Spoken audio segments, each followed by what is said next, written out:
अछि परिवार भरल पुरल नहीं, अछि परिवार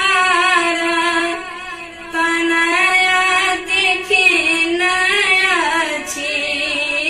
तनया देखिन अछि फूटल कपार कवन विधि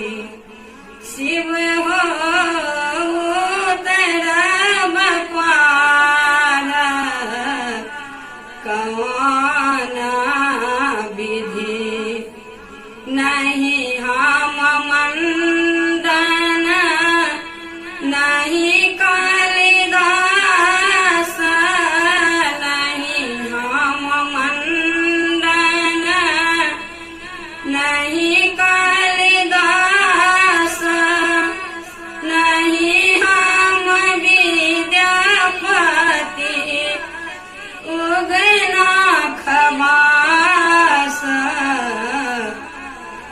कवन विधि शिव हो उतरब पार, कवन विधि जाऊं दर्शन नहीं पाएब तोहार, जाऊं दर्शन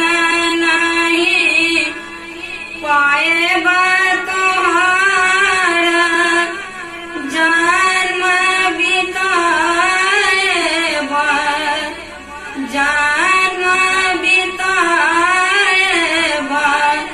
तोहरे दुआर, कवन विधि शिव हो